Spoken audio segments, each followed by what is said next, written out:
Hey everyone, thank you so much for watching today's video. In this video, I'm going to show you a champagne golden cut crease look, which is inspired for New Year's Eve. But honestly, you can wear it for any occasion you want to wear it for. This look was actually requested by one of my subscribers, so I hope you're watching and I hope you like how it looked. So the first thing I'm going to do is prime my eyelids. I always do this before going in with any eyeshadow. What this is going to do, it's going to remove the redness from the eyelid and it's going to make sure that my eyeshadow is going to stay flawless during the day. So I used a P84 brush from Sigma to apply this all over the eyelid, and then I went in with a eyeshadow guard. Now if you don't have those, you can also use some ordinary sticky tape. Some regular sticky tape that you have at home, that will do the job as well. So I'm gonna play with this palette from the Balm Cosmetics, which is one of their newest palettes. I received it in the mail a few weeks ago. I wanted to play with some neutral shades, and this palette has neutral shades, so I thought, let me just use this palette since I haven't used it before. If you don't have this palette, there are a lot of palettes that kind of have the same shades. For example, the Jaclyn Hill and Morphe #1 palette. Just grab some similar shades if you don't have this particular palette. So I started with this kind of like orangey brown color, and I wanted to use this as my base color for the crease.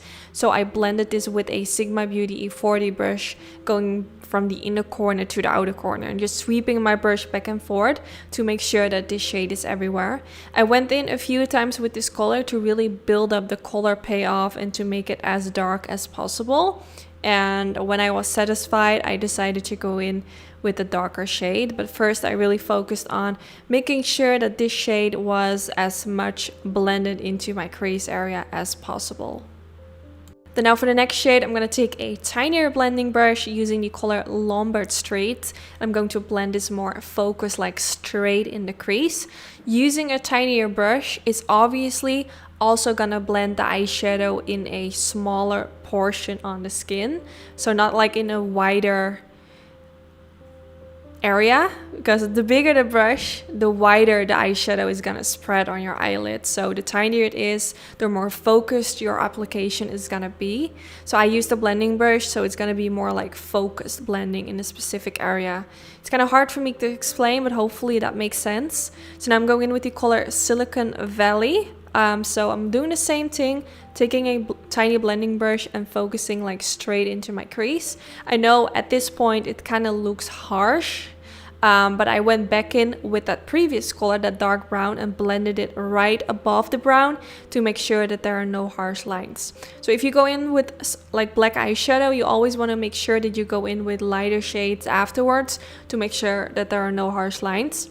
So now for the next step, to create that cut crease, I went in with some concealer and I used the MAC Cosmetics Paint Pot, not the Paint Pot, the Pro Longwear Concealer in the shade NC15. I have been using this concealer for years and years to create my cut creases. In my opinion, it's the best concealer to use for your cut crease because it has kind of like a more of a drier consistency, and this way the line in your crease is gonna stay as smooth as it is right now. You know, sometimes when you're using a concealer which is a bit more creamy, it's actually gonna transfer in your crease area. I don't know if you guys can hear it, but there's actually some firework in the background. I am currently filming and people are going crazy outside, so I am apologizing if you can hear some noise in the background. But I mean, this is a holiday eye look, so I think it's actually fitting with this makeup look. But yeah, like I said, the more creamy the concealer, the more faster it's able to crease and not gonna stay as flawless as it is once you applied it. So this is just a trick. So I went in with kind of like a shimmery champagne color, and this is actually a highlighter from the Balm Cosmetics in the color Mary Luminizer. I will make sure to put it in the description bar. I use this because it kind of has the same undertone as this glitter that I am going to apply from S Cosmetics. It's kind of like a champagne golden glitter. Now, if you don't have this glitter, let's say for example you're going in with a golden glitter, I would advise to go in with a golden shimmery eyeshadow underneath. If you go in with a blue glitter, go in with a blue shimmery eyeshadow underneath. The glitter is gonna look so much more prettier when you use a shimmery eyeshadow underneath. It's because when you apply glitter, there's always going to be some space in between the glitters. So you want to make sure that there's like a shimmery eyeshadow underneath. So this way, it's going to give the appearance that the glitter is kind of seamlessly blending into the eyeshadow. Just try it. Trust me, it's going to make a huge difference. It's just going to make the eyeshadow and the glitter look so pretty together. So I went in with a champagne golden kind of eyeshadow since it matches with the glitters, and I think it looks super pretty together. So now I went in with a gel eyeliner, and the one I used is from Maybelline. It's the Studio Gel Eyeliner. It's one of my favorite drugstore gel eyeliners. It works perfectly for me. I have been using it for a really long time now, and I would definitely recommend.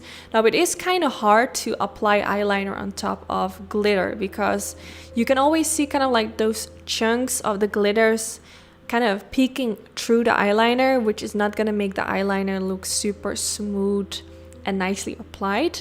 I have a video where I go really in depth and show some tips and tricks on how to prevent this and how to make your eyeliner look as pretty as possible on top of glitter.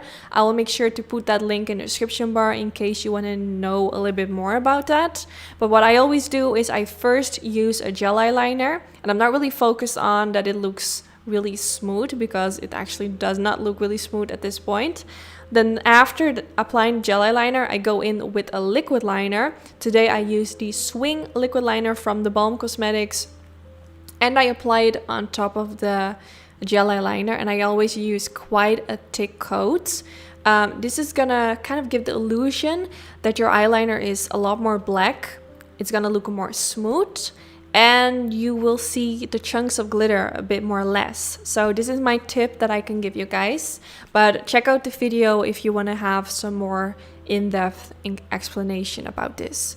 So now I went in with a pencil in the waterline. I used one from Rimmel London, which was suggested by one of my subscribers in the comment section. So I bought it and I really like it. So it's a black pencil.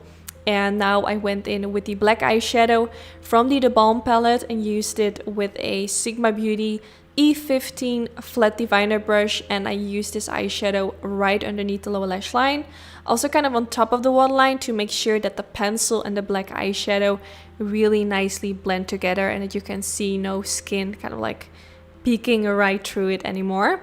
Now going in with the color Lombard Street, mixing it with the shade Napa, same shades as I used in the crease area earlier. So I used the same colors as I used in the crease to also blend those underneath the lower lash line, so everything kind of complements each other.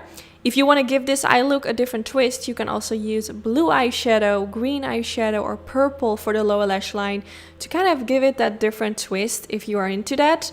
I wanted to keep it more simple, so I think maybe people that like neutrals are feeling more safe to recreate this, because when I use color, people are always a little bit afraid.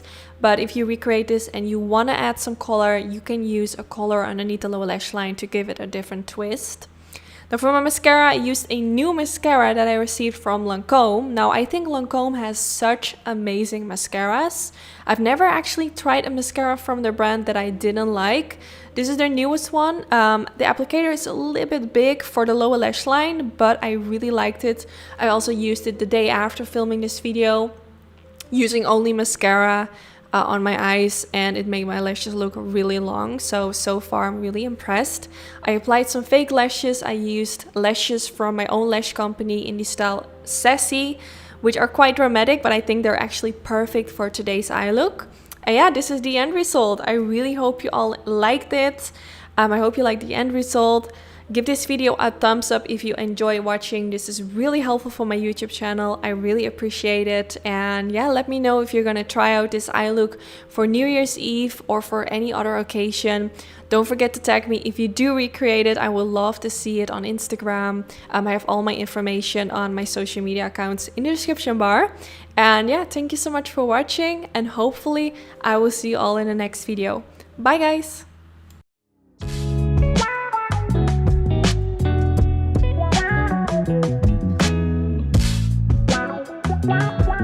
Wow.